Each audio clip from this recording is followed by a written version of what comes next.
Hello Capricorn, Sun, Moon, Rising, and Venus signs. Kamusta kayo? Sana po ay nasa mabuti kayong kalagayan.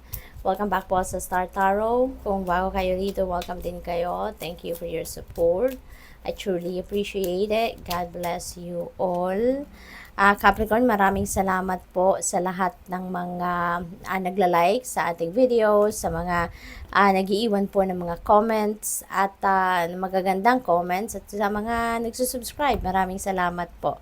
So, pauna mensahe po ninyo ay chance. Ayan. So, ang iba siguro sa inyo dito is taking a chance sa ngayon about on something or on someone. So, siguro ngayon mas matibay na ang inyong dibdib, mas malakas na ang inyong loob sa ngayon na mag-explore no, ng mga iba't ibang bagay or mga bagong sitwasyon sa buhay ninyo.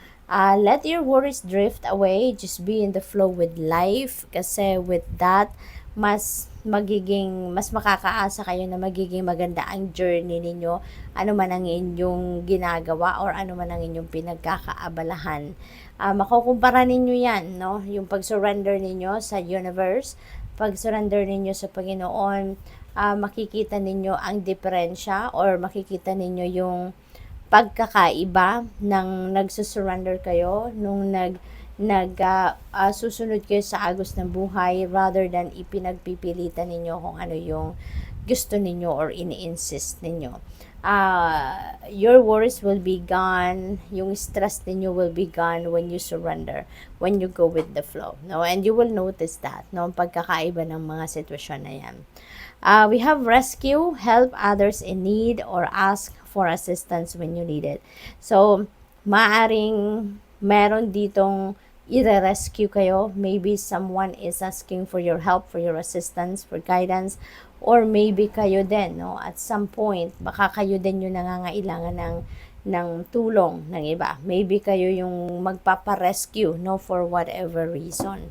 So, tignan natin kung ano pa ang ganap.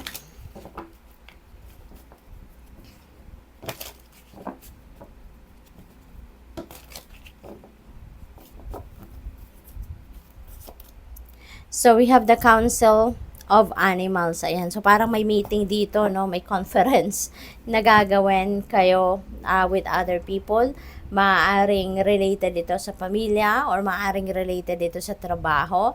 So, maybe there is an important decision na kailangan gawin ninyo rito and maybe magsasangguni kayo dito sa mga kung sa trabaho to, sa mga katrabaho ninyo, sa buong department ninyo or sa buong kumpanya, or kung sa pamilya to, baka yung the rest of your family members, no, maybe are going to sit down and magmi-meeting kayo. Mag-uusap-usap kayo para ma-address ninyo kung ano man yung problema or kung ano man ang sitwasyon ninyo na kailangang pagdesisyonan.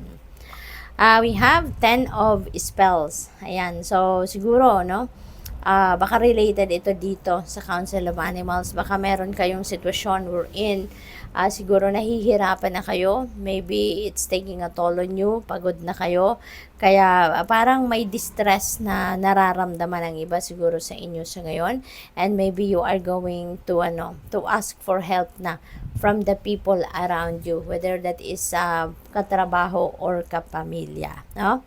What else? Meron tutulong, no? Pag merong magtutulungan dito para sa iyo. So, rescue. Maybe ang iba sa inyo talaga kayo yung nangangailangan ng support ngayon, no? In any form ng mga tao sa paligid ninyo. And maybe, nagano na kayo, humihingi na kayo ng tulong sa ngayon. Maybe nagsasabi na kayo na kung ano yung inyong totoong sitwasyon. So, we have Weaver of Visions. Ayan. So, ang iba din sa inyo dito, no, feeling ko meron kayo ditong a very supportive energy, no? Maaaring yan ay ang inyong nanay, grandma, or kapatid ninyo na laging nandiyan para suportahan ka, tulungan ka sa kahit anumang klase tulong ang kailangan ninyo, lagi siyang nandiyan, no? So, meron din nagpapalakas ng inyong loob dito. Merong handang, alam mo yun, yung every time na hihingiin mo ang tulong niya, ang assistance niya, lagi siyang nandiyan para sa'yo, no, Capricorn? So, yan ang napipick up ko dyan for some of you. At titignan natin kung ano pa. We have 4 of spells. Ayan. So, meron ditong get together, no? Napupuntahan kayo. Maaring merong imbitasyon dito yung mga kaibigan ninyo or mga katrabaho ninyo. Baka merong party kayong pupuntahan, kasalan, engagement, graduation, or baka family event ito, maaring ganon. Baka meron din success no, ang inyong pamilya or kung sino man sa inyong pamilya, pwedeng ikaw ang merong success at yan ay isa-celebrate ninyo along with your other family members, no, Capricorn. So, merong okasyon, merong kasiyahan. So, merong pa-party, maaaring ganon ang gagawin, ang a-attendan ninyo sa ngayon. We have the folly. Ayan. So, merong magbabago, no, sa ibang sitwasyon ninyo sa buhay sa ngayon. Kung ano man ang pagbabagong ito, parang this will, yung parang this will overwhelm you, no? Baka overwhelming ang effect or ang dating ng sitwasyon na to sa inyo. Maybe hindi ninyo ito inaasahan na pagbabago sa kung anumang parte ng buhay ninyo ito. Pero hindi ninyo ito mapipigilan. Wala kayong magagawa rito para pigilan ito or kontrahin ito. Because this is the universe intervening in your circumstances. Gawa ito ng divine para sa iyo, no? Because the divine timing has come para mag-unfold ang mga bagay na nababaguhin niya sa buhay ninyo sa ngayon. But, you know what? Ano lang kayo? Mag-surrender lang kayo sa divine universe. Just surrender to the natural ebb and flow of life. Okay? Kailangan nyo lang na i-embrace kung ano man ang mangyayari, no? Because God knows kung saan kayo dadalhin ito.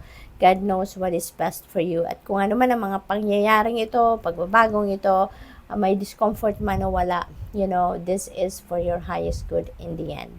So, good luck sa iyo. Thank you for watching. Love and light. Namaste.